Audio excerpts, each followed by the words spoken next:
সুপ্রিয় দর্শক মণ্ডলী, ফ্রন্ট লাইনে স্বাগত জানাচ্ছি আপনাদের সবাইকে। আমাদের সঙ্গে রয়েছেন বাংলাদেশ ডিফেন্স জার্নালের সম্পাদক আবু রুশদ। রুশদ, আপনাকে স্বাগত। রহিন হোসেন প্রিন্স, সাধারণ সম্পাদক CPB, communist party of Bangladesh. সাবেক সাধারণ সম্পাদক। হ্যাঁ, ঠিক আছে। প্রিন্স, আপনাকেও স্বাগত। আপনাকে দিয়ে শুরু করতে চাই। অনেকগুলো বিষয়, অনেকগুলা এন্তার সমস্যা সামনে এসছে আলোচনার জন্য। এর মধ্যে নতুন সরকারের 6 মাস হয়ে গেল। এই 6 মাস কেমন ছিল, পরবর্তী 6 মাস কেমন হবে, এই মুহূর্তে আমরা কোথায় দাঁড়িয়ে আছি, আমাদের অর্থনৈতিক অবস্থা কেমন, আমাদের আন্তঃরাষ্ট্রীয় সম্পর্কে আমরা কোথায় আছি, অথবা হিল ট্যাক্স থেকে কেন্দ্র করে ওই অঞ্চলে যে যা যা হচ্ছে, এটাও একটা আলোচনার বিষয়। সব মিলিয়ে শেষ দিকে হচ্ছে বাংলাদেশ ভারত সম্পর্কটা একদম তলানিতে চলে গেছে। এই সব মিলিয়ে মোটা দাগে আপনি কীভাবে দেখছেন? আপনি বাংলাদেশের বর্তমান সরকার তো একটা নির্বাচিত সরকার। দীর্ঘদিন পর আমরা একটা নির্বাচিত সরকার পেয়েছি, এটাতে কোনো তো সন্দেহ নেই। আমাদের জনগণের সমর্থন এখনো এই সরকারের প্রতি আছে। বিভিন্ন অভিযোগ আছে, আমি যেটাকে বলি উদারনৈতিক অদক্ষতাতে এই সরকার ভরা। এটা লুকানো যাবে না, বিভিন্ন অদক্ষতা এর মধ্যেই সরকার প্রকাশ করেছে।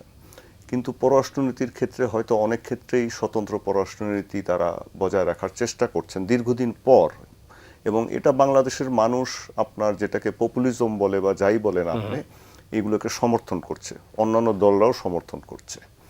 কিন্তু যেই বিষয়টা দাঁড়িয়েছে সেটা হচ্ছে যে এখন পৃথিবীতে তো অনেকগুলি ঘটনা ঘটছে যেগুলোর বাইরে তো আমরা নই। আমরা তো জ্বালানি সংকট মোকাবেলা করছি, এর বাইরে তো যেতে পারছি না। অর্থনৈতিক সংকট তো এই কারণেই সৃষ্টি হচ্ছে, সাপ্লাই চেন ভেঙে যাচ্ছে। তারপরে আন্তর্জাতিক সম্পর্কগুলো রিঅ্যালাইনমেন্ট হচ্ছে। আপনার মধ্যপ্রাচ্য ইস্যুকে কেন্দ্র করেই আপনি একটা জিনিস দেখেন যে সেখানে কতগুলো ঘটনা একসাথে ঘটছে। এমনকি মার্কিন যুক্তরাষ্ট্র আপনার এখন যে রাইট অ্যাট দিস মোমেন্ট তাদের প্রেসিডেন্ট ওমানেও যেটা তাদের একটা বন্ধুরাষ্ট্র, সেখানে বোমা মারার হুমকিও দিচ্ছেন। একই সাথে আবার যে এই যে পরিস্থিতিগুলো তৈরি হচ্ছে, কৌশলগত বিভিন্ন পরিস্থিতি, এগুলার কিন্তু কেন্দ্রবিন্দু আস্তে আস্তে সরে আপনার বে অফ বেঙ্গল এই এলাকা, মালাক্কা এবং সাউথ চায়নার দিকে যাচ্ছে, প্যাসিফিকের দিকে যাচ্ছে। এই জিনিসগুলো আমি বলছি না, এই জিনিসগুলো মার্কিনিরাই বলছেন যে তাদের এই দৃষ্টিটা আস্তে আস্তে মধ্যপ্রাচ্য থেকে এদিকে সরে যাচ্ছে। সুতরাং আমরাও একটা গুরুত্বপূর্ণ জায়গার মধ্যে এসছি। এখন সেটাকে তো বোঝার ব্যাপার যে রাজনীতির সাথে কৌশলগত বিষয় থাকে, এবং বাংলাদেশ ভূরাজনৈতিকগতভাবে ভূকৌশলগতভাবে একটা গুরুত্বপূর্ণ জায়গায় বসে আছে, যেটাকে বলা হয় চোকিং পয়েন্ট। মালাক্কার পরেই আমরা। কিন্তু আমরা কি আমাদের প্রতিরক্ষা নীতি বলেন, আমাদের কূটনীতি বলেন বা রাজনীতি বলেন, সেখানে কি সেই জিনিসগুলোকে খেলার মতো, বোঝার মতো সেই অবস্থায় আছি কিনা বা খেলতে পারছি কিনা, সেটা হচ্ছে দেখার বিষয়। আপনি জাতিকে তো অন্ধ করে রাখছেন। সেটা তো ওই যে আমি বললাম উদারনৈতিক অদক্ষতা। এখন আপনি তো এমন একটা অবস্থা দাঁড়িয়েছে, আপনিও সাংবাদিক, আমিও সাংবাদিক, আমরা এমন অবস্থা দেখছি যে একজনের কাছে রিচ করা, আমরা যাদেরকে দীর্ঘদিন ধরে চিনি, আমাদেরও হয়তো সহকর্মী ছিলেন, আপনার অধীনেই হয়তো কাজ করেছেন এমন কোনো সহকর্মী, তাদেরকেও আপনি হয়তো রিচ করতে পারবেন না। এবং এমন অনেক কথাবার্তা আমরা শুনি যেগুলো প্রায়োরিটিতে সামনে আসে না। বাংলাদেশ একটা বিপ্লবের পরে, গণ অভ্যুত্থানের পরে একটা সংকটময় পরিস্থিতি অলরেডি ডক্টর ইউনূসের সময় পার করেছে। সেখানে মব কালচার তৈরি হয়েছে, আপনার উগ্রবাদের বিস্তার ঘটেছে, আপনার অনিশ্চয়তা তৈরি হয়েছে, অনেক কিছুই সেখানে হয়েছে। আন্তঃরাষ্ট্র সম্পর্কের মধ্যে বিভিন্ন রকমের ঘটনা ঘটেছে। তারপরে যখন একটা সরকার এসছে, এর সাথে সাথে শুরু হয়েছে মধ্যপ্রাচ্যের যুদ্ধ। তা আপনাকে সভাপতি ধরে নিতে হবে আপনার প্রায়োরিটি কোনটা। জ্বালানি নিরাপত্তা, জ্বালানি নীতিমালা। সেখানে আমরা কি দেখলাম যে আপনি প্রায়োরিটি বেস যাচ্ছে, প্রায়োরিটিগুলো যাচ্ছে অন্যদিকে, যেগুলো হচ্ছে অনেকটা আপনি বলতে পারেন যে পপুলিস্ট কিছু জিনিসকে সামনে আনা হচ্ছে। সেগুলোকে ঠিক আছে, সেগুলো রাজনীতির জন্য আসে, কিন্তু এর মধ্যে আপনি কি দেখলেন যে এই যে এলএনজি টার্মিনালটা পুড়ে গেল, বাংলাদেশের একটাই এলএনজি টার্মিনাল, আমাদের কিন্তু সেটা নিরাপত্তার কোনো খবর ছিল না। আমাদের যে এই যে পুলিশের অবকাঠামো যে ভেঙে পড়েছে, সেটাকে যে দ্রুত এই 6 মাসের মধ্যে আমরা কতটুকু ঠিক করতে পেরেছি আপনিও জানেন, আমিও জানি। আমাদের যে নিরাপত্তা ব্যবস্থাপনা, গোয়েন্দা সংস্থাগুলা, এগুলা কাজ করছে না ঠিক মতো। তার কারণ আমরা কিছুই করিনি এই গত 2 বছর, আর 6 মাসে আমরা কিছু করতে পারতাম, সেটাও আমরা হাত দিইনি। এখন আমরা কি দেখছি যে বিভিন্ন জায়গায় কি বোমা পাওয়া যাচ্ছে, আপনি কোনো জায়গায় বোমা ফুটেও যাচ্ছে প্রেসার কুকার থেকে, তার মানে কেউ না কেউ তো এগুলো করাচ্ছে। এবং এটা একটা তো আর বানায় নাই, বানাইতেছে তো অনেক অনেক। এখন তাহলে আমরা এগুলো ঠিক মতো ট্যাকেল করতে পারছি না। এর মধ্যে আসলো আপনার ভারতের এই বিষয়টা। এখন ভারতের এই বিষয়টাকে আপনি মানে এটাকে তো দুইভাবে ব্যাখ্যা করা যায়। একটা হচ্ছে আপনি যদি এটাকে রাজনৈতিকভাবে সরকার যেটা দেখছেন সেটা রাজনৈতিকভাবে আপনার কথা বলছেন বা সেই বিষয়ে বিবৃতি দেওয়া হচ্ছে, আরেকটা হচ্ছে পর্দার আড়ালে কি হচ্ছে। কূটনীতিতে অনেক কিছুই তো পর্দার আড়ালে হয়। কূটনীতিতে বলাই হয় যে আপনার যেমন একটা আপনাকে যদি একটা মানে একটা কোড বলি, one of the hardest things about diplomacy is to put yourself into someone else's shoes without compromising your own principles. এটা বলেছিলেন কন্ডোলিজা রাইস। তো এখন আমরা কি এই একটা উদাহরণ নিলাম, এবং তো আরও দেওয়া যায়। আপনিও জানেন, আপনি ডিপ্লোম্যাটিক করেসপন্ডেন্ট ছিলেন। তা আমরা কোনটা ফলো করছি? আপনি যেটা বলছেন যে সবাইকে ডাকছে বা সংশ্লিষ্ট সবাইকে ডাকছে কিনা, মতামত নিচ্ছি কিনা, সেটার কথা আপনি বাদই দেন। হ্যাঁ, আমরা ভারতকে কতগুলো দাবি দিয়েছি, সেগুলো সে মানছে না বলে আমরা বলা হচ্ছে যে আমরা আমাদের প্রধানমন্ত্রী যাবেন না। এখন ভারতীয়রাও কি করছে? তারা কিন্তু সরাসরি না বলে যেটা করছে আপনি লক্ষ্য করেন যে তাদের সাবেক কূটনীতিক দিয়ে বলাচ্ছে যে যোগাযোগ বন্ধ করে দিব। তাদের সিনিয়র সাংবাদিকদেরকে দিয়ে বলাচ্ছে বাংলাদেশ আরেকটা পাকিস্তান হলে আমরা মেনে নিব না। তারা ফলো করছে মানে কূটনীতির যেটা স্বীকৃত প্যাটার্ন যেটা হয় সেটা, আর আমরা ফলো করছি হচ্ছে চাচা ছোলা প্যাটার্ন।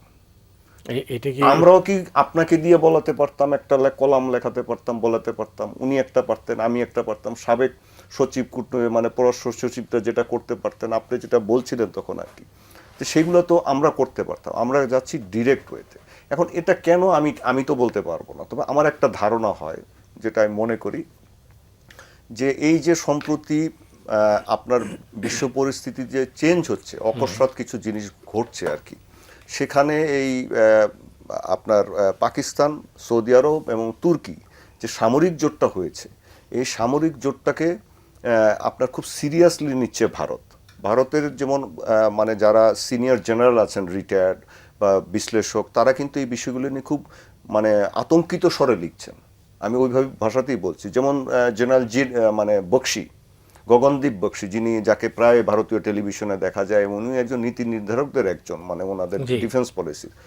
তো উনি কিন্তু একদম সরাসরি বলে দিচ্ছেন যে এইটা ভারতের নিরাপত্তাকে ব্যাহত করবে এবং এটাতে অন্য কাউকে আমরা ঘেঁষতে দিব না। এই কথাগুলো ওনারা বলছেন।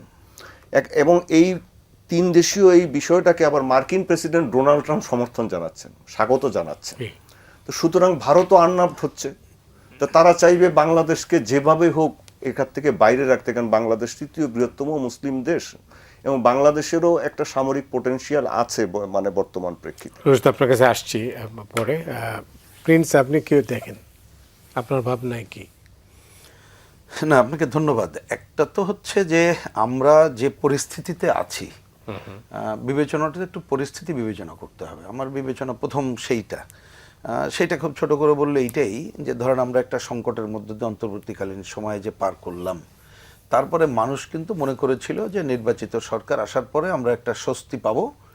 তা সুতরাং সরকার হয়তো বা ঠিক আছে একটু দম নেওয়ার সময় নেওয়ার পরে সে দেখতে চায়। তা সেই সংকটের সময়ে সময়ে ভূ রাজনীতির একটা বিরাট সংকটপূর্ণ জায়গা আমরা অতিক্রম করছি, এটা বলার অপেক্ষা রাখে না। এবং উনি তো সর্বশেষ যে মক্কা চুক্তির কথা যেটা বললেন, অন্য আমাদের এই অঞ্চলের বাদ দিও, তাহলে সেই জায়গায় আমাদের সরকারকে অন্ততপক্ষে দম নেওয়ার সময় জনগণের স্বার্থ যেমন দেখছে এবং জনগণকে জিনিসটা জানিয়েই সব কাজ করছে, সেই জায়গাটা না থাকলে ভবিষ্যতে আমরা বড় আরও সংকটে পড়ব কিনা সেই উদ্বিগ্নটা কিন্তু আমি দেখতে পাচ্ছি মানে একটু সচেতন মানুষের মধ্যে। এইটা একটা। দ্বিতীয়ত হচ্ছে যে আমরা একটা যে যত কথাই বলি না কেন, বাস্তবে তো একটা অর্থনৈতিক ক্রাইসিস অতিক্রম করছি, সেটা তো সংকট অতিক্রম করতে পারিনি। এক রিজার্ভ আছে ঠিকই, আমরা বুঝলাম, কিন্তু এই সংকট নানা কারণে, এটা আমাদের কারণে না, ইন্টারন্যাশনাল নানা কারণে হয়তো আরও দীর্ঘায়িত হতে পারে। তা সেই জায়গায় দম নেওয়ার জন্যে আমাদের বিভিন্ন রাষ্ট্র, বিশেষ করে পার্শ্ববর্তী রাষ্ট্র, তার সাথে আমাদের স্বার্থ রক্ষা করেই যে সম্পর্কের জায়গাটা না থাকলে অনেক সময় আমরা সংকটে পড়তে পারি। সেই জায়গাটায় আমি দেখতে পাচ্ছি, নিজেও যদি বলেন রাজনৈতিক কর্মী হিসেবে, যে কি হচ্ছে সবই তো জানি না, বুঝতে পারি না, এটা তো একটা বড় সংকট। আর একটা তো এটা আমরা প্রত্যাশা করি, কি হচ্ছে না হচ্ছে, সরকার তো ঠিক আছে আমাদেরকে না জানালো, অন্যদেরকে জানাক, মানে তাদের এমনকি তার দলও জানে কিনা আমার সন্দেহ হতো, কারণ আমাদের সাথে যখন কথা হয় মানে দলগতভাবে, যেটাই কথা জানি না আমাদের ভাই কে কিভাবে নেবে। আমি যেটা আওয়ামী লীগকে নয় ক্ষমতায় আসার পরে প্রথম নির্বাচনের আগে যে তাদের যখন দেখছি দল নামে কিছু ছিল না, এবং দলের অন্য নেতারা দেখা হলো বলতো কিছুই জানি না, আর এখন তো ওই দলের নেতারাও বলে, আমি জানি না তাদের অন্য কমিটি মিটিংও হয় কিনা, আমি যদিও ওই দল নিয়ে আমি হস্তক্ষেপ করছি না, কিন্তু বলতে চাচ্ছি যে জনগণকে আপনি একদিকে অন্ধকারে রাখছেন, কি হচ্ছেন করছেন না, আবার জনগণের স্বার্থ সংশ্লিষ্ট বিষয়টা আপনি মিট করতে পারছেন না, তখন তো এই সংকটই হবে। ভারতের সাথে হ্যাঁ নিঃসন্দেহে আমরা জানি দীর্ঘ দিনে কী ভূমিকা রেখেছে, আমরা আমাদের স্বার্থ সংরক্ষণ ছাড়া আগাবো না, কিন্তু আমি একদিকে একেবারে স্ট্রেট কাট একটা পজিশন নিলাম, আবার ডিজেলের জন্য কথা বলছি, কাঁচামরিচের জন্য কথা বলছি, তো মানুষ তো বুঝতে পারছে না যে বিষয়টা কি। সুতরাং আসলে একটা সংকটপূর্ণ জায়গার মধ্যে আছি, এবং ভূরাজনৈতিক কারণে আরেকটা কথা একটু বলতেই হয়, সেটা হচ্ছে আমরা তো দেখছি যে এইখানে চীন, এই যে আমাদের প্রধানমন্ত্রী তিনি মালয়েশিয়ায় আসার পরে চীনে যেটা গেলেন, চীন তো তারা করিডোর টরিডোর ওইটা নিয়েই সবচেয়ে বেশি উৎসাহী। আমাদের নগদ প্রাপ্তির জায়গা যত কথা বলেন তো আমরা চোখের দেখতে পাচ্ছি না। আর এইখানে আমেরিকা আসলে আমেরিকার সাথে যে চুক্তি হয়েছে তাতে আপনি তো ওই চুক্তির আন্ডারে এখন এই যে বিদ্যুৎ ক্রাইসিসে এলএনজি টার্মিনাল আরও বেশি বাড়ানো, ওই ধারাবাহিকতা কিন্তু আবার অর্থ দেওয়ার জায়গাটা চলে যেতে হবে, আপনার অল্টারনেট নাই। এবং আমরা দূর থেকে যতটুকু বুঝি আমেরিকা তো ভারতকে বাদ দিয়ে কিছু করবে বলে এখনো পর্যন্ত আমরা দেখতে পাচ্ছি না। সেই বিবেচনায় আমরা আমাদের স্বার্থ সংরক্ষণ করে যদি কতগুলো কৌশলী পদক্ষেপ না নেই, আমরা আরো বড় ধরনের কোনো সংকটে পড়ি কিনা। আমি অর্থনৈতিক সংকটটাই আগে মিন করছি, সেটা পড়লে তো জনগণ এটাকে টলারেট করবে না। সেই সংকটটা কিরকম হতে পারে, কেন হতে পারে? আমি খুব সহজে যেটা বুঝি সেটা হচ্ছে, ধরেন আমরা একটা যখন এই ধরনের ক্রাইসিসগুলোতে পড়ি, তখন তো আমরা বিভিন্ন দেশের কাছে সহায়তার জায়গায় যাব, খুবই স্বাভাবিক। এটা চীন বলেন, ইউরোপীয় ইউনিয়ন বলেন, অন্য দেশ বলেন, কিন্তু একটা বড় সহায়তার জায়গা হচ্ছে পার্শ্ববর্তী দেশ ভারত, অস্বীকার করার কোনো কারণ নেই।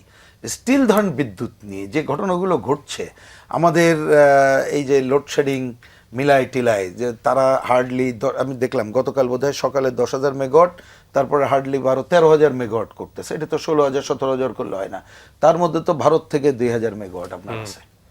আপনি তাহলে ইচ্ছা করে মানে এগুলো খেয়াল করতে হবে যে অতীত দিনে যে ঘটনাগুলো ঘটেছি আমাকে এগুলো বিবেচনা রাখতে হবে যে এটা আমাকে বড় ক্রাইসিসে ফেলে দিতে পারে। আমি যে ডিজেল চাওয়ার জায়গায় যাচ্ছি যখন গেলাম, মানে একেবারে আমি সাধারণ কথাটাই বলছি, আপনি যখন কাঁচা ব্রিজের জায়গায় যাচ্ছেন যে জনগণকে তার স্বার্থ উদ্ধারের জন্য লাগবে না এমন তো ভাবাটাই বোকামো আজকের দুনিয়াতে। এবং আমি কম পয়সা এবং দ্রুততম সময় যেখানে পাবো সেটা করতে হবে। অনেক সময় টাকা থাকলেও নাও পাওয়া যেতে পারে, কারণ মনে আছে না যে 11-11 সময় কিন্তু টাকা ছিল, ভারত অনেক কিছু বিক্রি বন্ধ করে দিয়েছিল, যার জন্য আপনি টাকা দিয়েও সবসময় পারবেন তা না। আমি বলছি যে জনস্বার্থের অনেকগুলো সমস্যার সমাধানের জন্য হলেও এটা দরকার। আরেকটা ক্রাইসিস, এটা তো বলতেই হয় যে ডিসেম্বরে তাদের সাথে আমাদের গঙ্গা চুক্তি নবায়নের বিষয়টা রয়েছে, এটা তো একটা গুরুত্বপূর্ণ বিষয়। তিস্তার পানি, এটা তো গুরুত্বপূর্ণ বিষয়, এটা তো অস্বীকার করার কোনো উপায় নেই। আমাদের অন্য যে সমস্যা, এই যে সীমান্ত কিলিং থেকে শুরু করে আরও যে সংকটের বিষয়গুলো আছে, তা আমি বলছি যে একটা তো বটেই, আমাদের এইখানে যারা একটা হত্যাকাণ্ড সংগঠিত করেছিল তারা ওই দেশে আছে, তারা অবশ্যই আমরা ফেরত চাওয়া বা আইনগতভাবে যেগুলো সেটা চাই, কিন্তু এর বাইরে আর যে সমস্যাগুলো আছে এগুলো টোটালিটিতে না দেখে আমরা যদি একটা পয়েন্টে রাখি, ওই সংকটগুলো যে আরও দীর্ঘায়িত হয় তা তো জনগণের জীবনের কিন্তু প্রভাব পড়বে। আর আমরা তো এখনো পর্যন্ত এরকম সক্ষমতা অর্জন করতে পেরেছি বলে আমি দেখতে পাচ্ছি না যে না ওইটা করলেও কিছু আসে যায় না, আমরা সামলায় নেব। অনেক সময় এই সামলানোটা হয় কীভাবে, আমরা দুনিয়ার হয়তো কম দেশ আছে, কিউবা টিউবা বা দুই একটা দেশের কথা বলতে পারি, যারা জনগণকে যখন একত্রিত করতে পারে একটা জায়গায়, তখন হয়তো জনগণই এই ক্রাইসিসে ওকে আমি ক্রাইসিস মেনে নিয়ে আমি আমার ভূমিকা নেব। আমি এর কোনোটাই এখন দেখতে পাচ্ছি না। ধন্যবাদ আপনাকে। না, যেটা প্রিন্স বললেন যে আসলে উনি ওই কথাটাই বললেন যে সংকটের মধ্যেই আছি আমরা, নতুন সংকট সৃষ্টি হতে পারে, কিন্তু এর আগে আমাদের জাতীয় মানে বিশেষ করে জাতীয় ঐক্যের উপরে উনি জোর দিয়েছেন, কিন্তু রাজনৈতিক দলগুলোর মধ্যে তো এটা অনৈক্য বিরাজ করছে। এই পরিস্থিতিতে এইরকম একটা পরিস্থিতি মোকাবেলা করা কতটুকু মানে কি আর কি মানে সহায়ক হবে, আমি সেটাই বলছিলেন। এবং ওনার কথাতেই বলি যে আপনি একটা মানে আপনার মরিচ একটা সাধারণ বিষয়, এটা তো না খেলেও চলে তো।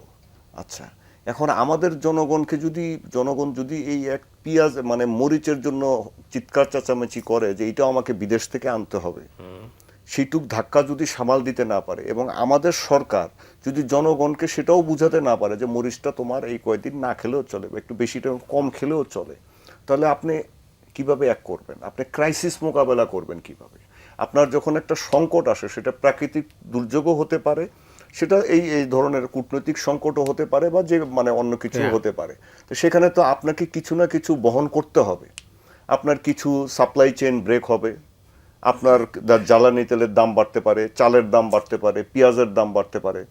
তাহলে আপনাকে সেগুলো ঐক্যবদ্ধ যদি করতে হন যে আমার এটা ন্যাশনাল ইন্টারেস্ট, তো মানুষকে তো বুঝাতে হবে, আগে সাথে তো নিতে হবে। কারণ আপনি যেই বড় প্রশ্নটা করেছেন সেটাই হচ্ছে মানে মূল বিষয়, যে মানুষ আসলে জানতে পারছে না যে কোথায় কি হচ্ছে বা কি হবে, যেটা জাতির মানে ধরেন জাতীয় নিরাপত্তার সাথে জড়িত। আপনার পার্বত্য চট্টগ্রামের কথাই ধরেন না কেন, এই যে রোহিঙ্গা ইস্যুটা তো আমাদের একটা বড় সমস্যা। 17 সাল শুধু না, 77 সাল থেকে আমরা এটা নিয়ে মানে মোকাবেলা করে আসছি। তো এতদিন ধরে একটা দেশ এটা মোকাবেলা করছে, এটা বাড়ছে প্রতিদিন, কিন্তু এখনো রোহিঙ্গা ঢুকছে, এখনো আবার আরেক এলাকা দিয়ে খুমিরা ঢুকছে, চীন প্রদেশের সাথে যেই আপনার সীমান্তটা আছে আমাদের। কিন্তু এটা নিয়ে কি আমাদের জাতীয় পর্যায়ের কোনো কি কনসেনসাস বা ডায়ালগ কি হয়? মানে কোথায় হয় না। আচ্ছা, কেউ বলে চীনের সাথে কথা বলবো, কেউ বলে আমি এটা কি এখানে যুদ্ধ করব, এখানে আমি মানে আপনার কি বলে গেরিলা পাঠাবো, মানে এই রোহিঙ্গাদেরকে ট্রেনিং দিয়ে। আচ্ছা, আপনি যদি পাঠানো, আপনার তো সেট একটা পলিসি লাগবে, আপনি কি করবেন, আপনার পাশে কে আছে, আপনি কোন কোন জায়গা থেকে অস্ত্র পাবেন। আর যদি ডায়ালগ করেন, তো ডায়ালগ করলে আপনি কোন কোন দেশকে সাথে রেখে আপনি চাপটা প্রয়োগ করবেন, এটা একটু কূটনৈতিক ম্যানুভার। আমাদের কিন্তু কিছুই নেই। আপনি দেখেন, আপনি শুধু কথার কথা বলে যাচ্ছি যে এখানে আমরা চীনে এখন বলছে 3 লাখ কত হাজার রোহিঙ্গাকে আমি ফেরত নিব, এই কথাটা বলা হচ্ছে। আগে বলেছিল অন্য মাধ্যমে শুনতেছি, অফিসিয়ালি তো জানি না এখন। যাই হোক, আগে একবার বলেছিল কি যে 2,81,000 রোহিঙ্গাকে নাকি মায়ানমার সরকার মানে তাদের নাগরিক হিসেবে স্বীকার করেছে। এখন আমাদের রোহিঙ্গা আছে 13 লাখের উপরে, মানে 14 লাখ হবে, প্রতিদিন বাড়ছে। আপনি যে এই 2.5 লাখ বলেন, 3 লাখ বলেন আপনি ফেরত দিবেন, আচ্ছা আপনি কিসের ভিত্তিতে দিবেন? ওখানে যাওয়ার পরে বাকি রোহিঙ্গাদেরকে কি, ওদের তো পরিচয় কনফার্ম করেনি, ওটা নিয়ে আন্তর্জাতিক পর্যায়ে ওরা বলতে থাকবে যে আমি তো বাংলাদেশের লোক নিয়েছি। আচ্ছা, আপনি আবার পাঠাবেন কোথায়? ওখানে আরাকান আর্মি দ্বারা বেষ্টিত রাখাইন এলাকা, তাতমাদাও মানে মায়ানমারের সেনাবাহিনী ওখানে নিয়ন্ত্রণ নাই। তাহলে আপনি কার কাছে হস্তান্তর করবেন এগুলা? ওর তো নন স্টেট অ্যাক্টর। রোজ এখানে জাতীয় নিরাপত্তা যেখানে হুমকির মুখে, সেখানে আপনার পলিসিটা কি হবে? সেটাই তো আপনার ডায়ালগ হবে, সেটা তো সংসদে আলোচনা হবে, বা আপনার কোনো ওই যে সর্বদলীয় কমিটি থাকবে যেখানে বিশেষজ্ঞরাও থাকবেন, বিভিন্ন বিষয়ে এই ধরনের বিশেষজ্ঞরা থাকবেন। যেমন আপনার যদি খেয়াল থাকে যে মোরারজি দেশাই যখন ছিলেন ভারতের প্রধানমন্ত্রী, জেনারেল জিয়াউর রহমান তখন আমাদের গঙ্গা চুক্তি একটা করেছিলেন, that was the most successful যেটা হয়েছিল আমাদের সাথে, পানি চুক্তি। সেখানে কি বিএম মোহাম্মদ এটিকে উনি সাথে নেননি? পানি বিশেষজ্ঞ উনি নিয়েছেন তো। আচ্ছা, তারপরে আমি তো নিজে জাতীয় মানে ধরেন রণনীতি নিয়ে মানে আমার অনেকগুলো ইন্টারভিউ আছে, আমার বইও আছে মানে প্রতিরক্ষা নীতি নিয়ে। ডক্টর তালুকদার মনিরুজ্জামান একজন পলিটিক্যাল সায়েন্সের প্রফেসর, ওনাকে জেনারেল জিয়াউর রহমান ওনার কাছ থেকে কনসেপ্ট নিতেন যে আমার নিরাপত্তা প্রতিরক্ষা নীতিটা কিরকম হতে পারে, জননিরাপত্তাটা কিরকম হতে পারে, জনভিত্তিক নিরাপত্তাটা, এরকম অনেকের কাছ থেকে নিতেন। তা আমরা কি সেরকম কোনো কিছু লক্ষ্য করছি? আমরা তো লক্ষ্য করছি দৃশ্যমান না। এখন আমি জানি না আন্ডারহ্যান্ড কি হচ্ছে, সেটা আপনিও হয়তো জানেন না, আপনি এত সিনিয়র হওয়ার পরেও হয়তো জানেন না। যখন বলছেন তাহলে আমি তো আরো জানবো না। হ্যাঁ, কিন্তু কথাটা হচ্ছে আমরা কিন্তু মানে এখানেই অন্য টকশোতে আমি বলেছি যে বাংলাদেশ কখনো সংঘাত নিজে তৈরি করেনি, কিন্তু আমরা কিন্তু সংঘাতের মধ্যে বসে আছি। সেই সংঘাতগুলো আমরা কন্টিনিউয়াস মোকাবেলা করছি। কি ধরনের সংঘাত? এই রোহিঙ্গা কনফ্লিক্ট আমরা মোকাবেলা করছি, জ্বালানি সংকট মোকাবেলা করছি, আমরা প্রাকৃতিক সংকট মোকাবেলা করছি, খাদ্য সংকট মোকাবেলা করছি, এখন আবার আমরা এসে ভূরাজনৈতিক সংকট মোকাবেলা করছি। এখন এতগুলি সংকট যখন আমরা নতুন করে উগ্রবাদের সৃষ্টি হয়, এটা তো আছেই আর কি। এটাই যে আমরা দেখছি তো গত 2 বছর থেকে এগুলো আমরা দেখছি যে হঠাৎ করে কবর থেকে মানুষের লাশ কি বলে তুলে পুড়িয়ে ফেলা হচ্ছে, এবং সরকার সেই সময় কোনো অ্যাকশনই নেয়নি, বিগত সরকার, অন্তর্বর্তীকালীন সরকার। আমরা এটা বাংলাদেশি হিসেবে কখনো চিন্তাও করতে পারি না। এখন এই জিনিসগুলোকে অ্যাড্রেস করার জন্য আপনার এ পর্যন্ত কি কার্যকরভাবে আপনি দেখেছেন যে কোনো ব্যবস্থাপনা গ্রহণ করা হয়েছে? একটা বিষয়ে বলেন যে করা হয়েছে কিনা। আপনি যদি বোঝেন যে হ্যাঁ আমি বিশ্ব পরিবর্তিত হচ্ছে বা বড় শক্তিগুলো একটা গেম প্ল্যানের মধ্যে আছে, মালাক্কা স্টেট, বে অফ বেঙ্গল রিজিয়ন নিয়ে একটা খেলাধুলা হচ্ছে, তা আপনি তো মেনুভার করবেন সেভাবে। এখন মেনুভার করতে গিয়ে কি আপনি মানে গ্রামের মধ্যে যেভাবে হাডুডু খেলা হয় সেভাবে মেনুভার করবেন? ওয়েল, যাই হোক, প্রিন্স, এখন যাই হোক অন্য প্রসঙ্গে যাই, সেটা হচ্ছে যে সরকারের 6 মাস হয়ে গেল, কেমন চলে 6 মাস? না, এখন ছোট করে বললে 6 মাসে হয়তো আমরা প্রাইমারি, অনেকে বলতে পারে যে 6 মাস তো খুব একটা সময় না, সুতরাং হয়তো মূল্যায়নের সুযোগ আসে নাই। আমি সেটাকে অস্বীকার না করেও তার সাথে বরঞ্চ একটু যুক্ত করতে পারি যে ওনারা তো রেগুলার পরিস্থিতিতে আসেন নাই, তার জন্য সময় ঠিক আছে, সেটা নিয়ে কোশ্চেন আমার নাই। কিন্তু এই 6 মাসে যদি আপনি মাঠে যান, মানুষ কিন্তু প্রচণ্ড হতাশ। আমি সেইটা হচ্ছে প্রথমত দেখি। আমরা এখানে বসে যে আলাপ করলাম, আমি তাতে দেখি যে মানুষ সবচেয়ে তার ক্ষুব্ধতা যে কিছুই তো আমি পাচ্ছি না, আমার হলো না। তাতে যদি একেবারে ছোট ছোট করে বলে, এবার সরকারের অফিসিয়াল কথায় আসি, এটা নিশ্চয়ই আমাদের সবার মনে আছে, তারা যখন ক্ষমতা নেয় ফেব্রুয়ারিতেই অগ্রাধিকার ভিত্তিক 3টা কথা বললো। একটা হচ্ছে এই আইন শৃঙ্খলা পরিস্থিতি নিয়ন্ত্রণ, দ্রব্যমূল্য আর জ্বালানি। আপনি দেখেন আইন শৃঙ্খলা পরিস্থিতি এখনো কিন্তু আপনি বলতে পারবেন না। আমরা এই যে 15 তারিখে যে ন্যাক্কারজনক ঘটনাগুলো দেখলাম, আর বলার দরকার নেই, মানে যেদিনই হোক। তারপরে যে উনি যেটা বললেন যে অতীত দিনে যে ঘটনাগুলো ঘটেছে, আপনি সেইটার মানে কি বলে কতকগুলো আইনি ব্যবস্থা না নিলে তো এই ঘটনাগুলো ঘটতে থাকবে। এখনো পর্যন্ত স্বস্তির জায়গায় আসেনি, পুলিশ সহ অন্যদের আনতে পারেনি। সবটা আসবে তা না, কিন্তু পথরেখা তো দেখতে চাই হয়তো। আর আপনি পরিসংখ্যান কিন্তু বলছে এই সময়কালে হত্যাকাণ্ড অনেক পরিমাণগুলো গত 6 মাসে, গত বছরের 6 মাস থেকে বেড়েছে। আমি দেখলাম অন্যান্য যারা গবেষক, আইন সালিশ কেন্দ্র সহ অন্যদের তথ্য, এই গণপিটুনি সহ এটা আছে। তাহলে সেটা হচ্ছে একটা বিষয় গেল। দ্বিতীয়ত দ্রব্যমূল্যটা কেউ অনেকেই হয়তো মনে করছেন যে খুব একটা বাড়েনি, কিন্তু বিষয় সেটা না। আপনি যদি অঙ্কের হিসাবে মিলান, মানুষের যেহেতু এই সময়কালে কলকারখানা বন্ধ, আগেই এই সময়কালে না, আগে থেকে অন্তর্বর্তীকালীন সময় বেকারত্ব বেড়েছে, মানুষের আয় কমে গেছে, সে অনুযায়ী কিন্তু মানুষ শান্তিতে নাই, ছোট করে বলে। তৃতীয় জ্বালানি, এইটা হচ্ছে আমি জানি না সরকার এখন পর্যন্ত এইটার, আমি খুবই ব্যক্তিগতভাবে কি বলবো যে ক্ষুব্ধ এবং মর্মাহত। শব্দটা এই জন্য বলছি কেন, একটু আপনার এই পয়েন্টে বলি, কারণ এখন এটা তো রেলিভেন্ট। এইটা বাদ দিয়ে আপনি সবটাই শেষ হয়ে যাবে। আমাদের বহু বড় বড় কারখানা বন্ধ তো হয়ে গেছে, উৎপাদন আমাদের ব্যবসায়ীদের বক্তব্য অনুযায়ী গড়ে 35% কমে গেছে। তার মানে তো ভয়াবহ চিত্র, এ তো বোঝাই যায় আর কি। কিন্তু যেটা আমি একটা না বলে পারছি না, মানে উদাহরণ একটা ছোট সময়ের জন্য বলি। আমি দেখলাম যিনি জ্বালানি মন্ত্রী, তিনি, ওনার সাথে আগেও আমাদের কথা হয়েছিল, এবার আন্দোলন সংগ্রাম হয়তো কথা হয়েছিল, এবং উনি ক্ষমতা মানে মন্ত্রী হওয়ার 2-3 দিন পর একজন সাংবাদিকের সাথে সাক্ষাৎকারে অতীত দিনে যে সংকটগুলো হয়েছে, যে রাষ্ট্রীয় খাত সেটার কর্তৃত্ব না রেখে ব্যক্তি খাত সংকট তৈরি করা হয়েছিল, যার জন্য এই ঘটনাগুলো, এটা কিন্তু উনি কংক্রিট বলেছিলেন যে ওনার ইচ্ছা যে 65 ওইখানে থাকবে, 35 থাকবে, কিন্তু উল্টে গেছে। কিন্তু আমি এই যে গত আপনি কয়েকদিনে যদি একটু তাকান, দেখলাম যে সভা সমাবেশ সেমিনার, আমি দেখছি নতুন করে ওই সেই আগের যে আওয়ামী লীগ সরকারের সময় যে আইডিয়াগুলো ছিল অবিকল, তার বাইরে নতুন কিছু কিন্তু দেখতে পারি না। আমি চ্যালেঞ্জ করে অন্তপক্ষে বলতে পারি, কাগজে কলমের জায়গায় আপনি কিন্তু দেখবেন না।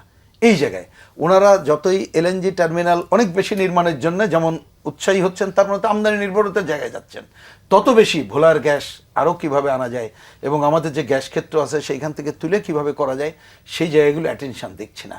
বরঞ্চ নতুন নতুন করে নানা ধরনের ব্যবসায়ী, এমনকি ওই যে সৌর প্রজেক্ট ব্যবসায়ী, আপনি যদি বলেন নতুন করে কয়লা ব্যবসায়ী, নতুন করে এলএনজি ব্যবসায়ী, তাদেরই প্রাধান্য এবং ব্যবসায়ীদের প্রাধান্য দেখতে পাচ্ছি। হ্যাঁ, দরকার যে নাই আমি তা বলছি না, ইমিডিয়েট সংকট মোকাবেলার জন্য তার কাজ করুক, সেটা নিয়ে আপত্তি নাই। কিন্তু আপনি অনিবার্যভাবে একটা সময় আমাদের এখন 28,000 থেকে 32,000 মেগাওয়াট বিদ্যুৎ উৎপাদনের কি বলে কারখানা তৈরি কিন্তু করতে পারছি না। তো এই সরকারও যদি ওরকম একটা জায়গায় যায়, তাহলে আমি তো দেখি যদি ইমিডিয়েট হয়তো অল্প কিছুদিন পরে আপনি ব্যবসায়ীদের হাতে ছেড়ে দেন, দেখবেন বেশি টাকা দিতে হবে, দাম টাম বেড়ে যাবে, আপনি কিছু ক্রাইসিস মিটাইতে পারবেন। কিন্তু ইন লং টার্ম যেটা বিএনপির 31 দফায় যেটা ছিল, সেইটাও সে রক্ষা না করতে পারবে না, নতুন ধরনের একটা সংকট তৈরি করবে। দোস্ত, আপনি জানেন যেটা এই বিশেষ করে দ্রব্যমূল্য থেকে শুরু করে আইন শৃঙ্খলা এবং আরেকটা সমস্যার কথা তিনি বলছেন, তো এই সমস্যাগুলোর মধ্যে আমরা ছিলাম, থাকবো। কারণ এটা তো সবসময় এটা চলমান সমস্যা থাকে, কিন্তু এটার দিক নির্দেশনাটা কি, মানে এটা কিভাবে এই সমস্যার সমাধান হবে, আমরা কি পাবো? মানুষ তো অঙ্ক মিলায় স্বাভাবিকভাবে, সেই অঙ্ক মেলালে আপনার দিনের শেষে আপনাকে একটা রেজাল্ট তো দিতে হবে। আপনি মানে আমরা কি দেখতে পাচ্ছি সামনে? না, দ্রব্যমূল্য বাড়তে পারে, জ্বালানি তেলের মূল্য বাড়তে পারে, আমরা মানুষ মেনে নিতে পারে, তার কারণ একটা যুদ্ধ শুরু হয়েছে, সেখানে খারাপ অবস্থা, আপনার ঠিকমতো তেল আসতে পারছে না। কাতার থেকে আমরা এলএনজি আনতাম, সেই এলএনজি আসতে পারছে না, আমাদেরকে স্পট মার্কেট থেকে কিনতে হচ্ছে। ঠিক আছে, এর জন্য অনেক কিছু হচ্ছে, আমাদের সার প্রোডাকশন ব্যাহত হচ্ছে, 5টার মধ্যে মনে হয় 4টা সার কারখানা বন্ধ।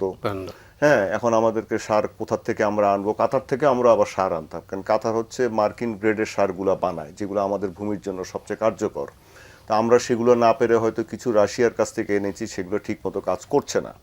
তো এখন এগুলো থাকবে, এগুলো তো মানে আপনাকে মেনে নিতে হবে, কিন্তু কথাটা হচ্ছে আপনাকে তো মানুষকে বলতে হবে যে এই কারণে আমার এই দ্রব্যমূল্যটা বাড়ছে, আমি এই পরিমাণ তেল আনতে পারছি, এই পরিমাণ তেল আনতে পারছি না, আমি সার এখান থেকে আনতে পারছি না, এখান থেকে আমাকে আনতে হচ্ছে।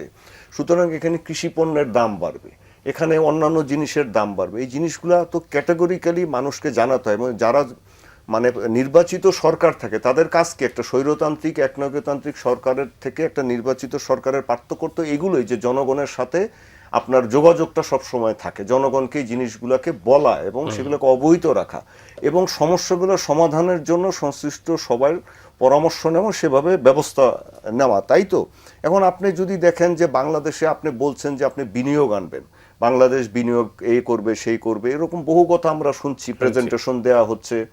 এখন আপনি বিনিয়োগ আসতে গেলে কি লাগে একটা দেশে? নিরাপত্তাটা আগে ঠিক করতে হয়, যে আমার নিরাপত্তা ব্যবস্থা, ওই যে রুহিন ভাই যেটা বলছিলেন যে আমার আইন শৃঙ্খলা ঠিক আছে কিনা, এখানে বোমা ফুটবে কিনা। জাতিসংঘ অলরেডি ওই যে আল কায়দার ব্যাপারে একটা ওয়ার্নিং দিয়েছে, যদিও স্বরাষ্ট্রমন্ত্রী বলেছেন যে এটাকে তারা গুরুত্বের সাথে নিচ্ছেন না, কিন্তু গুরুত্বের সাথে নেন বা না নেন, তো জাতিসংঘ বলেছে। যেমন জাতিসংঘ শেখ হাসিনার ব্যাপারে বলেছে 1400 মানুষ হত্যা করেছে, তো সুতরাং আপনাকে গুরুত্বের সাথে নিতে হবে। এখন আপনি তাহলে নিরাপত্তা ব্যবস্থাপনা ঠিক করতে হবে, তো নিরাপত্তা ব্যবস্থাপনা ঠিক করবে কে? পুলিশ, এনএসআই, ডিজিএফআই, এসবি, এরাই তো। আচ্ছা, 2024 সালের 5 আগস্টের পর এদেরকে ঠিক করার জন্য আমি শুধু এই সরকার না, আগে কি করা হয়েছে, কিছু করা হয়েছে কিনা আমাকে বলে। আপনি বলছেন যে এরা তো আগের এরা এই অপরাধী ছিল, গুম খুম করতো, আচ্ছা ঠিক আছে, তা আপনি এখন না কিছু বাদ দিচ্ছেন, কিন্তু এর মধ্যে তো আপনাকে লোক নিতে হবে, রিফর্ম করতে হবে, এগুলাকে ঠিকভাবে সাজাতে হবে। আপনার র্যাবের ব্যবস্থাপনা ভেঙে গেছে, ঠিক আছে, আপনি নতুন একটা প্রতিষ্ঠান বানাবেন, তার মোডাস অপারেন্ডি কি হবে, সে কিভাবে এই আইন শৃঙ্খলাগুলো নিয়ন্ত্রণ করবে, এই পর্যন্ত কি আমরা জানি? আমরা তো জানি না। তাহলে এই বিদেশিরাও তাহলে জানে না, যারা বিনিয়োগ করবে তারা জানে না, তারা শিওর না যে এখানে এসে সে কী করবে। 2 নম্বর হচ্ছে আপনার অবকাঠামো। আপনি যেভাবে ব্যাটারি চালিত রিক্সা এবং হকার বেড়েছে বাংলাদেশে, যে ব্যাটারি চালিত রিক্সায় আমাদের কি আপনার 3 লক্ষ কোটি ওয়াট খেয়ে ফেলছে, তাহলে এখানে কোন বিনিয়োগকারী এরকম মানে ট্রাফিক বিশৃঙ্খলা যেই দেশে আছে, যে আপনার মহাসড়কের উপরে ব্যাটারি চালিত রিক্সা উল্টাভাবে চলে, বা রাজধানী শহরের অবস্থা এরকম হয়, এই অফিসের নিচে নামলেই আপনি পান্থপথ সোনারগাঁ হোটেলের সামনে দেখবেন কি বিশৃঙ্খলা। সেখানে কি একটা বিনিয়োগকারী আসবে? 6 মাসে কি এই বিষয়ে কোনো পদক্ষেপ নেওয়া হয়েছে? আপনি বলছেন এআই বসিয়েছেন, এআই দিয়ে আপনি শুধু গাড়ি ধরতে পারবেন, আপনি এদের কোনো রেজিস্ট্রেশন আছে, কিছু আছে? আচ্ছা, এদেরকে আপনি তাহলে কৃষি ব্যবস্থাপনা তো দুর্বল হয়ে গেছে, গ্রাম থেকে সব চলে আসছে এখানে, এখন তাহলে আমাদের কৃষিখাত দুর্বল হয়ে যাচ্ছে, যে কাঁচামরিচও বিদেশ থেকে আনতে হয়, তাহলে এরা এসে এখানে বসে গেছে, তাহলে আপনি কৃষি ব্যবস্থাপনাকে ক্ষতি করছেন, সেটার কোনো কথা নেই। হ্যাঁ, এখন আপনি পিঙ্ক বাস নামাচ্ছেন, পিঙ্ক বাসগুলো চলবে কেমনে? ব্যাটারি চালিত লাখ লাখ রিক্সার মধ্য দিয়ে সাঁতরিয়ে চলবে? আচ্ছা হ্যাঁ, আপনি মানে কোনটার আগে কি করছেন আমি সেটাই বলছি। তারপরে আসেন আপনার জ্বালানি নিরাপত্তা, সবচেয়ে বড় জিনিস, যে আমাদের দেশ যেহেতু জ্বালানি ডিপেন্ডেন্ট, এখন বলা হচ্ছে যে আমরা কয়লা আবার তুলবো, আমাদের ওই যে আপনার ফুলবাড়ি কয়লা খনি থেকে কয়লা তুলবো, আমাদের বড় পুকুরিয়া কয়লা খনি থেকে তুলবো। এটা ব্যাহত হয়েছে, যে কোনো কারণে আগে ব্যাহত হয়েছে। আরেকটা জিনিস, আমাদের অবশ্য সরকারের দোষ নেই, আপনার বিগত সরকারের সময় ভারতীয় একটি কোম্পানিকে, ওএনজিসিকে, আমাদের সমুদ্র সীমায় তেল গ্যাস আহরণের জন্য মানে দেয়া হয়েছিল, তারা কিছুই করেনি, তারা চলে গেছে। তখন কিন্তু আমেরিকান কোম্পানি শেভরনকে এখান থেকে চলে যেতে হয়েছিল। তা আপনি স্বীকার করেন আর না করেন, তেল বা গ্যাস আহরণের ক্ষেত্রে বেস্ট টেকনোলজি এবং ভালো কাজ করে এই আমেরিকান কোম্পানি। তো ওরাই অন্য দেশকে এগুলো তুলে দেয় এবং সেভাবে করে। এখন আবার ওরা এসছে, তো এটা তুলে আপনার পাইপলাইনে দিতে বা অন্যান্য ব্যবস্থা নিতে আপনাকে সময় লাগবে। আমি সব কিছুই মানছি, আমি বলছি যে কমিউনিকেশন গ্যাপ। আমি বলছি যে আপনি আমাকে জানতে দিচ্ছেন না যে আচ্ছা আপনি একবার বলছেন যে ব্যাটারি চালিত রিক্সা আপনি সোলার পাওয়ার দিয়ে চার্জ দিতে হবে, তাহলে সোলার পাওয়ার দিয়ে চার্জ দিলে তার মানে এরা থাকবে? কিন্তু তাদের রাইখেই আপনি বলতেছেন। আচ্ছা তাহলে এরা থাকলে আপনি ট্রাফিক সিস্টেম ঠিক করতে পারবেন? আপনি বাংলা রাজধানীর ট্রাফিক সিস্টেম, চট্টগ্রামের ট্রাফিক সিস্টেম ঠিক না করলে বিনিয়োগকারীরা এখানে আসবে? আসবে তো না। বিনিয়োগের কতগুলো শর্ত থাকে, সেগুলো নাই। আপনি অর্থনৈতিক নিরাপত্তা, ব্যাংকিং সিস্টেম, আপনি এখনো গিয়ে এইখানে গতকালকের রিপোর্ট যে উদ্বৃত্ত আমাদের মানে ব্যবসায়ীরা লোন নিচ্ছে না কোনো ব্যবসা করার জন্য। তার কারণ আপনি একটা ছোট ব্যবসায়ীর কথা চিন্তা করেন যে ট্রেড লাইসেন্স করে, যে ট্যাক্স দেয়, ভ্যাট দেয়, আপনার বিদ্যুৎ বিল দেয়, আপনি তার দোকানের ঠিক সামনে একজন বসে যাচ্ছে রিচার্জেবল লাইট নিয়ে ভ্যানের উপরে, তার কিছুই দিতে হয় না। তো সে বেচারা কি লাভ করবে আর কি ব্যবসা করবে? সে কি জন্য লোন নিবে? আপনি পোশাক রপ্তানির ক্ষেত্রে বলেন, আমরা অলরেডি মনে হয় কিছুটা পিছিয়েছি পোশাক রপ্তানিতে, যদিও মার্কিন যুক্তরাষ্ট্র আমাদের থেকে পোশাক রপ্তানি নেওয়া বাড়িয়েছে। কিন্তু এভাবে আমরা এই যে বিভিন্ন কলকারখানায় সমস্যা সৃষ্টি হচ্ছে গ্যাসের জন্য, ওদের আপনার শিপমেন্ট ব্যাহত হচ্ছে।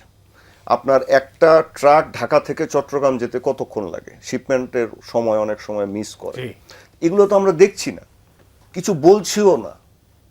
আমরা দেখছি না, বলছি না, তার মানে এবং আমরা কেউ জানিও না। আমরা জানি না, আমরা জানবো কবে? একটা হচ্ছে যে ওনার কথা দিয়ে বলতে হয় দেখছি না, জানছি না ঠিক, কিন্তু বাস্তব ঘটনায় মানুষ ক্ষুব্ধ হচ্ছে। তাহলে ওই যে জানবো কবে, আমি মনে করি যে যদি সরকার এরকম মনে করে যে ক্ষুব্ধ মানুষের আচরণ হোক, তাহলে আমার কানে পানি যাবে, তখন কিন্তু আর সময় থাকবে না। তা সেটা আমরা প্রত্যাশা করি না। আমার কথাটা তুললাম এই জন্য, এটা মোটেই প্রত্যাশা করি না, কারণ মাত্র 6 মাস। কিন্তু আমরা মনে করি যে সরকারের অনেক বিষয় এখন আরও বেশি, মানে প্রতিটি ঘটনায় জনগণের সাথে এবং বিভিন্ন যারা স্টেক হোল্ডার বলে যেটা বলে তাদের সাথে কথাবার্তা বলেই বিকল্প পথের অনুসন্ধান করা দরকার। কারণ আমরা তো সংকটের মধ্যে আছি, সেটা উত্তরণ ঘটাইতে পারিনি। ঠিক আছে, সরকার বলতে পারে যে আমার তো দম নিতে হবে, তো দম নিতে আর কত সময়, বা দম নিয়ে যাচ্ছে কোথায়? সবটা করবে বলি না, যে কথাটা আমরা বারবার বলছি। আপনি একটু আগে বললেন যে আমরা তো পথরেখা দেখতে চাই, কালকেই সমাধান হবে এমনটি আশা করছি না, কিন্তু সেই পথরেখাটা দেখতে চাই। ধরেন তারা হয়তো যদি মনে করে থাকে যে পপুলিস্টিক পজিশন নিলাম, যেমন এটা তো কারেক্ট, ধরেন সরকার আসার পরে যে আমাদের প্রধানমন্ত্রী তিনি নিজের সিম্পল জীবন বা অন্য কাজের মধ্যে দিয়ে যেটা করছে তার তো একটা সিগন্যাল আছে, সেই সিগন্যালটা সর্বত্র অনুসরণ হচ্ছে কিনা একটা দেখার ব্যাপার। একটা হচ্ছে এই পার্লামেন্ট নির্বাচিত হওয়ার পরে তারা ডিসাইড করলো যে আমরা ওই যে শুল্কমুক্ত গাড়ি নেব না, প্লট নেব না, পজিটিভ। তাহলে এই ধরনের যে পজিটিভ জায়গাগুলো আছে, সেটা কিন্তু মানুষ শেষ বেলায় এইটাকে আর মনে রাখবে না যদি তার জীবনের সংকটের বড় হয়। সেই জায়গাটিতে আমরা যে কথাটা বলি বামপন্থীদের পক্ষ থেকে, আসলে তো কতকগুলো জায়গায় ব্যবস্থাটা বদল করতে হবে। সেই ব্যবস্থা বদল হয়তো এই সরকারের সবটার সাথে আমাদের মিলবে না, না মিলুক, কিন্তু কতকগুলো কমন জায়গায় কিন্তু আলোচনা করলে বেরোবে। সেই জায়গায় তারা প্রকৃত পদক্ষেপ নিচ্ছে কিনা, যেমন ধরেন এখানে রুশ ভাইয়ের অনেক গুরুত্বপূর্ণ আলোচনার মধ্যে অন্যতম গুরুত্বপূর্ণ আলোচনা আমি বলি যে আমাদের কৃষি ব্যবস্থা, যেটা কিন্তু একমাত্র আমাদের দেশ এটা বাঁচায় রাখতে পারে কোথায়। কারণ এই কৃষকদের যেই কথাটা বলি, এটা আমার ধারণা আপনারা আমার থেকে আরও ভালো বলতে পারবেন, যে কৃষক দাম না পাইলেও তিনি উৎপাদন করেন, ঠিক রাখছে বলে আমরা অনেক ক্রাইসিস কিন্তু অনুভব করতে পারি না। তাহলে এই জায়গায় তাদের দেখেন এই সরকার একটা অনেক বড় কাজ, এটা না বললেই নয়, যেমন এই যে কি 10 লক্ষ কৃষকের 10,000 টাকা শুল্কমুক্ত ঋণ পরিশোধ করলো, কিন্তু দেখেন এর সাপোর্টে তাহলে ওই কৃষক যাতে আরও কম মূল্যে তার উৎপাদন যে পণ্য তার খরচ কম হয়, সেই জন্য তার সুবিধা দরকার। আরেকটা কথা দরকার, এটাও বেশ আগেই দেখলাম যে কোন গ্রামে কোন টেলিভিশন সাংবাদিক গেছে, তার লুঙ্গি পরে একজন খুব ক্ষুব্ধ আচরণ করছে, দাম বেশি চেয়েছে। তো বলে দাম বেশি চাবো না, আপনারা আমি দাম বেশি চাইলে কথা বলেন, কিন্তু আবার সাবান সোডা যে কিনতে হয় ওর দাম বাড়ে কই সেটা তো বলেন না।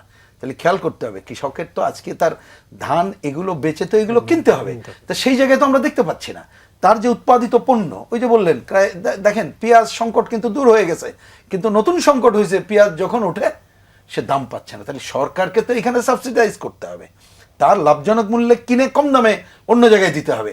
এইটা যদি অল্টারনেট না হয়, তাহলে এই যে কৃষকের এত হাজার কোটি টাকার উপরে যে ঋণ মওকুফ করা হলো, এই লং টার্ম সেটা কিন্তু আর সেই খুব benefit-টা সফল পাবে হবে না। না। তা আমি বলছি এরকম তাদের মাথা পিছু প্রত্যেকটা আয় কত ক্ষেত্রে- বছরে জানেন? 33,000 টাকা একটা সাধারণ কৃষক। সেই না বলছি, তাহলে প্রত্যেকটা ক্ষেত্রে এই রকমের অল্টারনেট ধরে ধরে যদি না গায়, তাহলে কিন্তু যে প্রত্যাশা মানুষ করে বা সরকারের কেউ কেউ যে কল্যাণমূলক রাষ্ট্রের কথা বা যে কথাগুলো বলছে, তাদের যতই ভালো আকাঙ্ক্ষা থাকুক, মানুষ কিন্তু স্বস্তি পাবে না।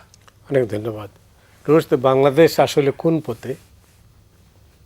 বাংলাদেশ কোন পথে যারা চালাচ্ছেন তারা জানেন। না, আর আমরা কি দেখছি? আমি দেখি, আমরা কি দেখছি? না, আমি দেখি যে মানে খুশবন্ত সিং একটি কথা বলতেন, ভারতীয় বিখ্যাত সাহিত্যিক খুশবন্ত সিং। তিনি তো খুব স্যাটায়ার করে কথা বলতেন। তিনি বলতেন একটা দেশকে চেনা যায় তিনটা দিক দিয়ে। যে একটা হচ্ছে তার বিমানবন্দরে নেমে তার ব্যবস্থাপনা দেখে, দ্বিতীয় হচ্ছে তার ট্রাফিক ব্যবস্থাপনা দেখে, আর তৃতীয় হচ্ছে তার রেড লাইট এরিয়া দেখে। এমন ওটার বাংলাটা আমি বললাম না। তা এখন উনি হাস্যরস করে জি বলতেন। জি প্লিজ। তা এখন বাংলাদেশের আপনি কেউ যদি ঢাকার বিমানবন্দরে নামার পর থেকে সোনারগাঁও হোটেল পর্যন্ত আসতে চায় কোনো বিনিয়োগকারী, তাহলে আমার মনে হয় উনি পরদিনই তারপরে চলে যাবেন। যাচ্ছেও তাই। হ্যাঁ, মানে কারো যদি আবার বলা হয় যে না, তার গার্মেন্টস ফ্যাক্টরিটা তার শিপমেন্ট দেখার জন্য একটুখানি গাজীপুরে যেতে হবে, হয় তাকে হেলিকপ্টারে যেতে হবে, আর না হলে তাকে যদি গাড়ি দিয়ে আপনি নিয়ে যান, সেটা মার্সিডিজ বেঞ্জ হোক আর বিএমডাব্লিউ হোক, উনি এখান থেকে যেতে যেতেই অর্ধেক পথে বলবেন যে আমাকে এয়ারপোর্টে দিয়ে যাও, আমি এখান থেকে সুন্দর করে চলে যাই। তো এটাই হচ্ছে ব্যবস্থা। আমি সম্প্রতি আমার গ্রামের বাড়ি গিয়েছিলাম। তো গ্রামের বাড়ি গিয়ে আমি খুব অদ্ভুত অভিজ্ঞতার সম্মুখীন হয়েছি, যেটা আগে আমি গ্রামে দেখিনি। গ্রামের মানে ধান খেতে ধান কাটছে কৃষকের স্ত্রী, তার মেয়ে, তার কন্যারা, একজন দুজন না।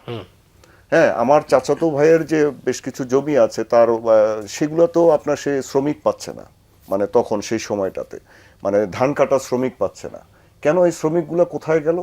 এই শ্রমিকগুলো আপনার চলে আসছে ঢাকা, চট্টগ্রাম, বড় বড় শহরে এসে একটা ভ্যান নিয়ে বসে যাচ্ছে রাস্তার পাশে, বা একটা রিক্সা নিয়ে বসে যাচ্ছে, এবং সেখানে তার ইনকাম বাড়ছে, এবং গ্রামের থেকে আপনার কৃষি উৎপাদন কমছে, সামাজিক অস্থিরতা সৃষ্টি হচ্ছে, তার জীবনটাও ভালো যাচ্ছে না, এখানে বস্তিতে থাকতে হচ্ছে। কিন্তু এখানে সার্বিক সমস্ত কিছুর উপরে আমাদের চাপ পড়ছে। দিনে 800 মেগাওয়াটের উপর বিদ্যুৎ চলে যাচ্ছে আমার, শুধুমাত্র এই চুরি যাচ্ছে। আমরা তো বিদ্যুতের ব্যাপারে বলছি, চুরি যাচ্ছে। এই রিক্সার পিছনে। এখন আপনি যদি বলবেন যে তাহলে এরা যাবে কোথায়, তো এরা তো 2-3 বছর আগে কোথাও না কোথাও ছিল। এদের কি কোনো লাইসেন্স লাগে কি না, কিছুই তো লাগে না, আপনি এসে জাস্ট বসে যাচ্ছে। আপনি গত পরশুদিনের ইন্ডিপেন্ডেন্ট টিভির রিপোর্ট হচ্ছে যে দিনে ঢাকাতে তৈরি হচ্ছে 3000 ব্যাটারি চালিত রিক্সা। আচ্ছা, 3000 ব্যাটারি চালিত রিক্সা আপনি ঢাকা শহরে 2 কোটি রিক্সা নামান, তাতে তো দেশের উপকার হবে না। কৃষি তো নষ্ট হয়ে যাচ্ছে, আপনার মাছের খামার নষ্ট হয়ে যাচ্ছে। আপনি গিয়ে দেখেন ওদের শ্রমিকরা এখানে চলে আসছে, কারণ গ্রামের মধ্যে সে একটু কম টাকা পাবে, সে চলে আসছে ঢাকায়। আচ্ছা, তারপরে আবার আরো জিনিস দেখেন কি করছে। আপনি বলছেন এই ক্ষেত্রে আপনার সাজেশন কি? আপনি এদেরকে গ্রামমুখী করেন, আপনি তাদেরকে নিয়ে যেতে সাবসিডি দেন, তাহলে তো আপনি বন্ধ তো করতে টাকা হবে। নষ্ট তাহলে তো করছেন। বন্ধ করতে হবে। হ্যাঁ, এই সমস্ত অবশ্যই। আপনি যে খাল কাটছেন বা বিভিন্ন প্রজেক্ট করছেন, বা আপনি যদি খেয়াল থাকে, আগেও আমাদের দেশে এগুলো করা হয়েছে, যে গ্রামের মধ্যে আপনার ওই যে মাছ চাষের খামার, মুরগির খামার, এগুলো কৃষি ব্যাংকের মাধ্যমে ঋণ দিয়ে কিন্তু যুবকদেরকে, অনেকদেরকে মানে উদ্বুদ্ধ করা হয়েছে এগুলা মানে চালানোর জন্য। হ্যাঁ, অনেক কিছু হয়তো লস করেছে, আমরা তো লস অনেক ক্ষেত্রেই করি, রাষ্ট্র তো অনেক টাকাই অনেক জায়গায় অপচয় করে, অনেক কিছু হয় সেখানে। কিন্তু এই লোকগুলোকে তো আমরা এনগেজ করতে পারি, কাজের বিনিময়ে খাদ্য, কাবি খা যেটা করা হয়েছিল। মানুষকে আপনি একটা জিনিস অনুদান দিবেন বা ভিক্ষের মতো কিছু দিবেন, সেখানে মানুষের ডিগনিটি নষ্ট হয়, মানুষটার কর্মক্ষমতা হারিয়ে যায় এবং সে আর কিছু করতে চায় না। আরেকটা বড় জিনিস আমাদের দেশে দেখা যায় যে আমরা এলাকার উন্নয়নের নামে, সস্তা উন্নয়নের নামে শুধু ডিগ্রি কলেজ তৈরি করি। এখন সেখান থেকে ডিগ্রি পাস করে গ্রামের ছেলে পেলে, তারা ডিগ্রি পাস করে তখন আর সে কৃষি কাজ করতে চায় না, তারপরে কোনো চাকরিও পায় না। ধরেন ঘুষ টুস দিয়ে মানে সরকারি চাকরিও পায় না, তদবির করে কয়জনকে চাকরি দিবেন আপনি? তারপরে তারা শহরে আসে, এসে এই যে এরকম অবস্থার মধ্যে পড়ে। তাহলে আপনি ভোকেশনাল ট্রেনিং বাড়াচ্ছেন না কেন আমাদের বিদেশে পাঠানোর জন্য? আমরা তাহলে আমাদের রেমিটেন্সও বাড়তো। এখন এগুলো তো আপনি একদিনের সমাধান না, আমি মানি, কিন্তু প্রায়োরিটি তো এগুলো হতে হবে। 1 কোটি শুধু শিক্ষিত বেকার আছে, এটা আমাদের রিপোর্ট। তো শিক্ষিত বেকার আপনি 1 কোটি রেখে আপনি কিভাবে কোন দিক দিয়ে কি করবেন? আপনার এই লোকগুলাকে তো কিছু না কিছুর মধ্যে নিয়ে যেতে হবে। আপনার যদি বছরে $3 বিলিয়ন লস হয়, যে আপনি এদেরকে আপনি ঋণ দিবেন, আপনি এগুলো ফেরত পাবেন না বেশিরভাগ, বাট গেট দেম বিজি। অবশ্যই তাদেরকে যদি আপনি বিজি না করেন, ইয়াবা বাড়বে, সামাজিক অস্থিরতা বাড়বে। আপনি ওদেরকে যদি আপনি গ্রামে নিয়ে যেতে পারেন, কৃষিটা তো বাঁচলো, তাহলে তো আমার এই যে আবার শহরগুলো ঠিক হলো, আপনার বিনিয়োগটা তো বাড়লো। আপনি যদি এই বিদ্যুৎ চুরি কমাতে পারেন, জ্বালানি নিরাপত্তা দিতে পারেন, আমি অবশ্যই বিনিয়োগ পাবো। কিন্তু এগুলো পেতে গেলে আপনাকে সামনে শুধু স্বপ্ন দেখালে তো হবে না। আমরা তো স্বপ্ন 55 বছর ধরেই দেখছি, আমার প্রজন্ম তো দেখছে, আপনি তো দেখে আরো এসছেন, আমার পরের প্রজন্ম কি করবে? স্বপ্ন দেখবে, দেখতেই থাকবে, কারণ স্বপ্ন ভঙ্গ হবে বারবার। তারপরে কি হবে? তারপর কি হবে? তারপর কি হবে রহিম হোসেন প্রিন্স? না, আমরা তো স্বপ্নর বাস্তবায়ন চাই। স্বপ্ন ভঙ্গের একটা খারাপ অনেকগুলো বলা যায়, তার মধ্যে আমি তো এই সময়কালে যদি বলি মতি ভাই, আমার ধারণা আপনি আরো অবজারভেশন একটু করা দরকার। বিশেষ করে যে তরুণ প্রজন্ম, যাদেরকে আমরা ঘরের মানুষ মনে করতাম, তারা কিন্তু একটা আকাঙ্ক্ষা নিয়ে 24-এ ব্যাপকভাবে নামছিল। তারা যে হতাশ হয়ে যাচ্ছে ব্যাপকভাবে, তো সেই জায়গাটা কিভাবে উদ্ধার করবেন, সেইটা একটা জরুরি কর্তব্য, যেটা এখানে আলোচনার, আমি যদি এই ধারাবাহিকতার মধ্যে থাকি, অন্যদিকে না যাই। বেকারদের মধ্যে শিক্ষিত বেকারের সংখ্যাই তো বাড়ছে। শিক্ষাঙ্গন এখনো পর্যন্ত আমরা নিশ্চিত করতে পারলাম না, যেটা অন্তর্বর্তীকালীন সরকারের সময় এসে যে নৈরাজ্যটা থাকলে এখনো পর্যন্ত সেইটা কিন্তু যথাযথভাবে হচ্ছে না। তা ফিরে যাওয়ার পরে তাকে তো ওই ধরনের স্বপ্ন এবং বাস্তবায়ন যাতে করতে পারে সেটা দেখাতে হবে, নাহলে তো আমরা আরেকটা সংকটে পড়বো। তো সেই জায়গাটা দরকার বলে মনে করি। তবে আমি যদি বলি যে দেখেন, এই এত সবের পরে এইবারের অনেক বিষয় আলাপ আলোচনা মানুষের মধ্যে গ্রামগঞ্জে অনেক সচেতনতা তৈরি করেছে। মানুষ যেটা ওই যে বললাম, হ্যাঁ অনেক সংকট হলে কিছু সহ্য যেমন করতে হবে, আবার সে দৃশ্যমানতা দেখতে চাইবে যে সরকার বা যারা ক্ষমতায় আছে তারা অন্ততপক্ষে কোনো 2 নম্বরই করছে না। মানে আমি পাবলিকের ভাষায় বললাম, 2 নম্বরের মধ্যে দুর্নীতি থেকে শুরু করে সব ধরনের বিষয় কিন্তু মানুষ যেটা বোঝে সেইটা বললাম। সেইটা থাকলে সে কিছুটা মেনে নিতে হয়তো বা রাজি হতে পারে। তাহলে সেইটার জন্যে প্রতিটি ক্ষেত্রে স্বচ্ছতা, জবাবদিহিতা তো নিশ্চিত করতে হবে, এবং সব কিছুতে জনগণের অংশগ্রহণ নিশ্চিত করতে হবে।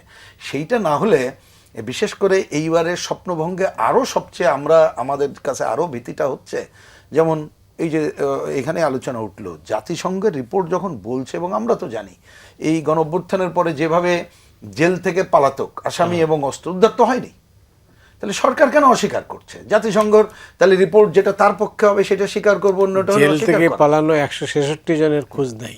তো তাহলে বল, তাহলে সেই জায়গাগুলোতে, এবং আমরা তো এখন দেখছি আফগানিস্তানে গিয়ে ট্রেনিং নিয়ে আসছে, আপনি কেরানীগঞ্জ অন্য জায়গায় এগুলো তো আছে। এবং যারা কিন্তু আমরা জানি এই ধরনের একটা অস্বস্তিকর পরিবেশে তারা বেড়ে ওঠে, এবং এই যে ভূরাজনীতির কথা বললাম, দেশীয় এবং বিদেশি অপশক্তি এদেরকে কিন্তু আরো ব্যবহার করতে পারবে, করবেও তাই। সুতরাং আমাদের ভূরাজনৈতিক কারণে, যেটা একেবারে শুরুর আলোচনা আজকে যেটা এখানে শুরু হলো, রুশভাই করলেন, তাহলে ভূরাজনৈতিক কারণে দেশি বিদেশি অপশক্তি আমাদের দীর্ঘমেয়াদী একটা সংকটে যাতে না ফেলতে পারে, সেই জন্য আমি মনে করি সরকার তার আরও বেশি এখন থেকে দায়িত্বশীল আচরণ এবং সব ক্ষেত্রে স্বচ্ছতা, জনগণের অংশগ্রহণ নিশ্চিত করা খুবই জরুরি কর্তব্য। অনেক ধন্যবাদ আপনাকে। রাষ্ট্র মেরামত শব্দটা কেমন লাগে আপনার কাছে? এটা তো অনেক আগে থেকেই শুনছি। মেরামত হইল না, এটা তো ওই যে ইয়াংরা বলা শুরু করেছিল রাষ্ট্র মেরামত। এখন এই মেরামত কতদিন চলবে, এবং এই ইয়াংরাও আস্তে আস্তে আবার বুড়ো হয়ে যাবে কতদিনে, হ্যাঁ সেটাও তো দেখতে হবে। আচ্ছা, শুনতে কেমন লাগে? শুনতে ভালো লাগে, কিন্তু রাষ্ট্র তো মেরামত হয় না। এখন বাংলাদেশের মতো রাষ্ট্র, এখন আমি কি বলবো, বাংলাদেশ স্বাধীন হলো ওইটাও দেখলাম, তারপরে 2টা রাষ্ট্রপতি হত্যা হলো, মানে সিপাহী জনতার বিপ্লব হলো, 90-এর গণ আন্দোলন হলো, কত কিছুই তো দেখলাম। তো আমরা যদি এখানে স্ট্রিম লাইনে না আনতে পারি, তো সেটা আমাদের ব্যর্থতা। এই ব্যর্থতার দায় আপনি কাকে দিবেন রুশদ? এই ব্যর্থতার দায় দিব, আপনি যদি বলেন যে মুক্তিযুদ্ধের মানে সেই সময়কার প্রজন্ম, এই ব্যর্থতার দায় তাদের সবচেয়ে বেশি। তার কারণ এত বড় একটা যুদ্ধের পর, স্বাধীনতা যুদ্ধের পর তারা যেভাবে দেশটাকে চালিয়ে যাওয়ার দরকার ছিল, বাংলাদেশের মানুষকে যেদিকে নিয়ে যাওয়ার দরকার ছিল, তারা সেটা করেননি। তারপরের দায় আমাদের প্রজন্মের, আমরা যারা 80-র দশক 70 দশকের প্রজন্ম, যারা নেতৃত্ব দিচ্ছেন বা দিয়েছেন, হ্যাঁ তারা তো দায় এড়াতে পারবেন না। ওই তো আমি বলছি যে এই প্রজন্মগুলাই দেখেন, আমাদের জেনারেশনই তো আপনার এই যে বিগত সরকারের সময় সেক্রেটারি, বিভিন্ন জেনারেল, বিভিন্ন এইটা সেটা পুলিশের ঊর্ধ্বতন কর্মকর্তা হয়েছেন। আমরা কি করেছি? আমরা আমাদের পরবর্তী প্রজন্মের কাছে কোনো কিছুই দিতে পারিনি। দুর্নীতি, ঘুষ, গুম, খুন, এ সমস্ত উদ্ভট আইডিয়া আমাদের দেশে মানে ইউটোপিয়ান চিন্তা ভাবনা, যে কেউ চিন্তা করে এই দেশ আফগান খিলা মানে কি ওই যে আফগানিস্তানের মতো হবে, কেউ চিন্তা করে এই দেশ উত্তর কোরিয়ার মতো হবে, কেউ চিন্তা করে এই দেশ আরেকটা মানে মঙ্গল গ্রহের মতো হবে। এই চিন্তা চলছে, চিন্তা থাকুক, দেখা যাক। ওই চিন্তা থাকতেই হবে, চিন্তা থাকা তো আবার ওই ধরনের চিন্তা চলছে, সুস্থ আবুল চলছে না। আপনাকে অনেক ধন্যবাদ। রহিন হোসেন প্রিন্স, আপনাকে অনেক ধন্যবাদ। দর্শক মণ্ডলী, আজ এ পর্যন্তই। আপনারা সবাই ভালো থাকুন।